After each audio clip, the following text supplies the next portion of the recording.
조선 후기의 회화, 겸재 정선, 금강산 만폭동도. 풍경화란 사진 같아도 재미가 없고 또 너무 상상적으로 그려도 현실과 동떨어져서 흥미를 잃기 쉽다. 겸재 정선의 한국 풍경화는 이러한 두 가지 폐단에서 벗어나서 한국 산천의 아름다움이 지닌 뼈대와 그 정기를 집약해서 가장 신선하게 표현한 점에서 주목을 받기에 족하다. 이분이 사생한 풍경화는 거의 전국 방방곳곳에 발길이 이르지 않은 곳이 없고 그 중에서도 가장 많은 작품은 금강산과 서울시의 풍경이다. 이 만폭동도는 겸재 선생이 목매관에도 모지질 대금강산 봉우리와 구비구비의 편모를 가장 신선하고도 요약된 필치로 그린 소품으로 비록 화폭은 좁다 하지만 변화무쌍하고 심원 유수한 만폭동 계곡 풍경의 골수를 가장 실감나게 표현한 걸작이라 할 것이다. 물소리 산소리가 한데 어울려 이루어내는 신비로운 화음이 마치 작은 화폭에서 넘나드는 듯 신비로운가 하면 실상 그림 속에 아무런 비밀도 있을 수 없고 현실적인가 하면 현실보다도 크고 맑고 더 흥겨운 생명감을 느끼지 않을 수가 없다. 촉촉히 돋친 아득한 12,000봉 위에 환하게 솟아난 비로봉 청송이 우거진 계곡에는 자욱한 안개 속에 녹주 창산을 구가하는 폭포와 여울물 소리의 억척스러운 화음이 있으니 필시 겸재는 비견 후에 금강산이 보여주는 청정한 모습을 그린 것임이 분명하다. 작은 화폭에 깊고 멀고 큰 대자연의 모습을 이렇게 실감나게 집약해 넣은 데서 당시 겸재가 도달한 놀라운 경지를 알 수 있다. 이것은 필시 겸재가 금강산을 얼마나 깊고 뜨겁게 사랑했던가, 그리고 얼마나 열심히 오래오래 금강산의 신비와 아름다움을 바라보았던가를 입증해 주는 것이 될는지도 모른다. 그렇게 생각하고 보면 이 화폭의 중앙 너럭바위 위에 동자를 거느리고 손을 들어 가리키는 한 선비의 모습, 그것은 아마도 이 아름다운 만폭동의 현실 속에서 그리고 그의 시정 속에서 수없이 소유했던 겸재 자신의 모습이 아니었나 싶다. 통천 무남도. 화가가 먹빛이 지닌 유연한 아름다움을 몸으로 느끼고 맘대로 가려서 힘겹게 구사할 수 있다는 것은 수련만 쌓아가지고 되는 일이 아니다. 말하자면 개개인이 타고난 선천적인 작가적 기질에 힘입은 바가 크다고 할 것이다. 겸재 정선은 수묵산수화의 대가로서 가히 이러한 천품을 타고난 귀한 화가라는 것은 두말할 것도 없다. 더구나 그 독보적인 호탕한 준법으로 한국의 자연을 생생한 진경산수의 격조는 조선 회화사를 통해 드물게 작가적 기질을 보인 것으로서 의당 높이 평가될 만하다. 이 통천 무남도는 해금강의 한 점경을 단숨에 그려낸 호방한 작품으로 단조로운 듯하지만 단조롭지만 않고 맑고 호연한 속에서 산수에 비치는 작가의 사상과 애정이 스며 있어서 가히 대가의 대작이로구나 싶은 그림이다. 수직으로 마구 그어내린 암산의 중과 흥겹게 환친 검푸른 소나무 가지의 활달한 표현이 조화되어 창망한 바다의 설렘에 한층의 생명감을 불어넣어주는 듯도 싶고 고된 듯 싶으면서도 거슬기만 하지 않은 무리랑의 크기와 억척스러움이 오히려 마음의 설렘을 순환해주는 느낌이다. 어쨌든 이 그림 앞에 서면 동해바다의 억척스러움과 창연함과 인간이 지닌 감성의 아름다움이 한데 얽힌 묘한 감상을 불러일으킨다. 한국 사람들의 가슴 속에 있는 동해의 아름다움을 이렇게 시원스럽게 표현해준 작가는 참 드물다. 동해를 보고 또 보고 사랑해본 사람이 아니면 그릴 수 없는 작품임에 틀림이 없다. 그림을 감상하는 데서 너무 관념적인 태도는 금물인 줄 알지만 동양의 산수화란 항상 작가 자신을 그 풍경 속에 집어넣고 그 속에서 거닐면서 그려지는 거신 까닭에 멀리서 바라보는 경치로서 그려지는 서양 풍경화의 감상법과는 그 처지가 매우 다름은 어쩔 수 없는 일이다. 말하자면 이 그림을 바라보고 있으면 작가 정선 자신이 바로 긴 지팡이를 끌고 이 창의를 뒤돌아보며 유연하게 그림 속에서 소유하고 있다는 느낌을 받는 것은 바로 이 그림을 그릴 때 정선의 마음 자세가 그러했음을 말해주기 때문일 것이다. 비로봉토. 겸재 정선이 그린 금강산 그림 중에는 간혹 단발령 망금강도라는 작품들이 있다. 대개는 작은 소품에 불과하지만 단발령에서 먼 동해 쪽 금강산을 바라보고 있는 두세 사람의 선비들을 근경으로 하고 안개 저쪽에 솟아오른 비로봉과 이를 둘러싼 금강 연봉을 원경으로 그린 작품들이다. 이러한 겸재의 그림을 본 사람이면 을의 단발령에 올라서면 환하게 터진 동해 쪽으로 금강산이 그림처럼 아름답게 펼쳐져 보이려니 하는 생각을 할 법도 한 일이다. 춘곡 고희동 선생이 아직 동경미술학교 학생이던 때 이 단발령망 금강도의 실경을 보고자 이도영 선생과 함께 일부러 먼 길을 돌아서 단발령에 올라보니 청명하게 갠 날씨에 시야는 끝간데 없이 맑은데 아무리 둘러보아도 금강산 같은 것은 보이지 않자 춘곡 선생은 비로소 겸재의 그러한 그림이 익살스러운 상상화였음을 알게 되었다는 이야기를 바로 그분에게서 들은 일이 있다. 겸재처럼 금강산을 올바로 보고 느끼고 또 지극히 사랑한 화가는 과거에 또 없었고 눈을 감으면 바로 그의 머릿속에는 금강산 12,000봉 구비구비가 선하게 펼쳐졌을 것이니 이러한 환상을 가져봄직도 한 일이다. 어쨌든 이 비로봉도 대폭을 바라보면 호방한 그분의 기계나 구상의 웅호함에 압도되면서 단발령망 금강도 이야기가 언뜻 생각나서 엄숙에 가까운 야릇한 흥겨움마저 느끼게 된다.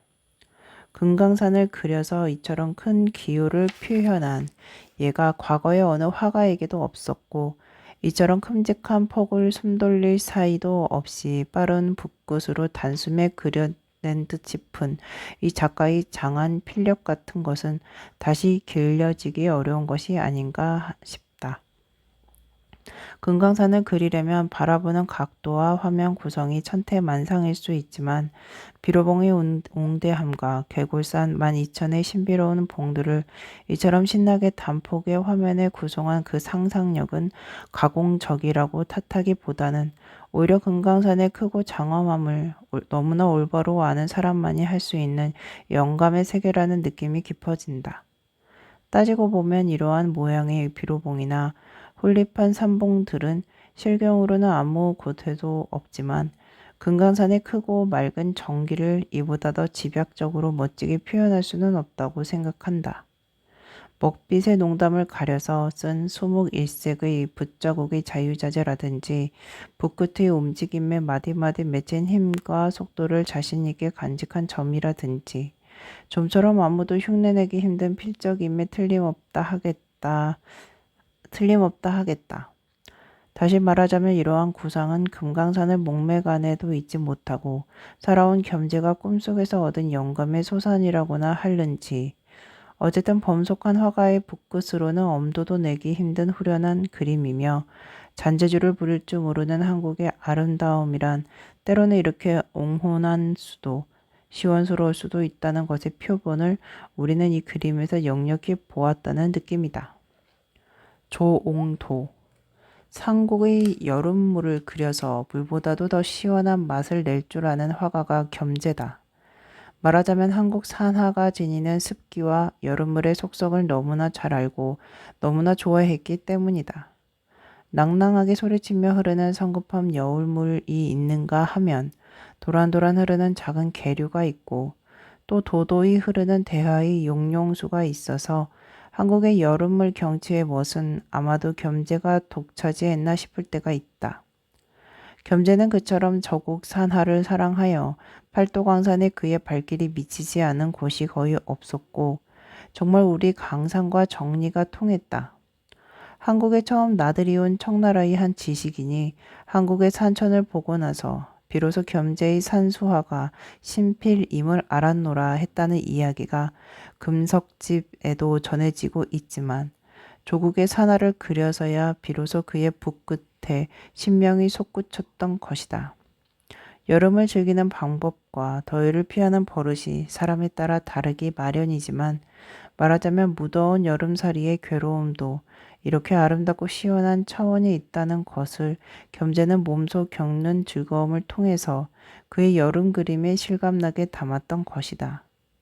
어느 시골 계곡에나 있을 법한 줄기차고 청청한 시냇 물가에 누구의 눈에나 익숙한 우람스러운 한국의 암벽과 암반, 그리고 그 밑을 감도는 맑은 소에 낚시를 들이운 조옹의 초연한 모습에서 겸재는 아마도 자기 자신의 영상을 바라보았을 것이고, 또 오늘날 나의 눈길은 나 자신의 영상을 그 위에 겹쳐보는 즐거움을 누리게 된다. 그렇게도 신선한 필치, 그렇게도 시원한 포치, 그리고 묵향내음, 옅고 짙은 먹빛의 청청함이 오히려 여울물의 시원함을 딛고 넘어섰다는 느낌이 있다. 말하자면 여름물보다 겸재의 여름물 그림이 더 시원스럽고 겸재의 여름물 그림보다는 겸재의 심상과 그 필력이 더 시원하다.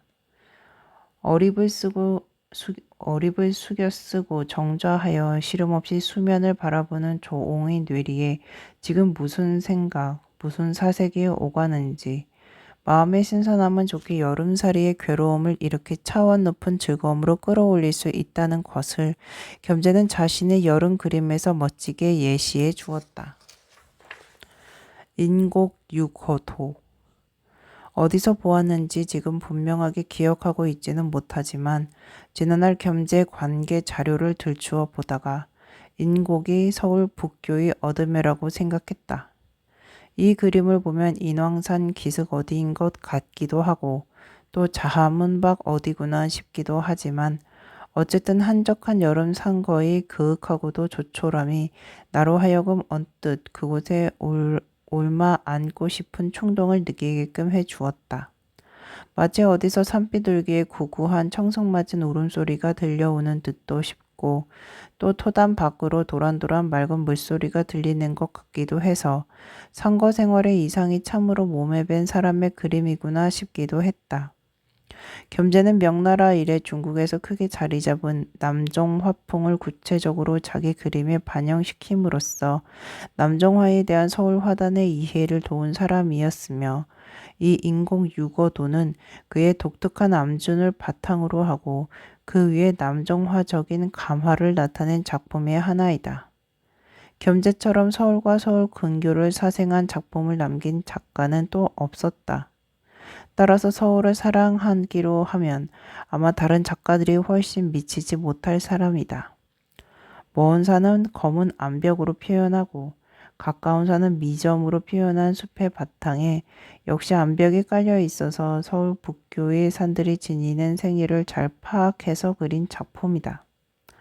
비록 소폭 그림이지만 토담 안뜰에 드러난 수양버들 한 그루, 그리고 오동나무로 보이는 무성한 교목그늘에 칡 덩굴이 뻗어나간 그윽한 뜰 안에 동창을 열고 앉아 무릎 아래 책을 펴놓은 선비 한 사람의 모습이 말하자면 나 자신인가도 싶고 또 다른 사람이라 해도 시세울 수 없는 청정한 자세로 느껴지는 것은 도시 그림의 품격에서 오는 것임이 분명하다. 겸재는 1676년 숙종 2년에 태어나서 1759년 영조 35년 10월에 84세로 돌아간 작가였다. 원래 양반 가문에서 태어났으나 가세가 기울고 또 양천이 모두 연로해서 어려서부터 가게를 담당해야 할 처지에 있었다.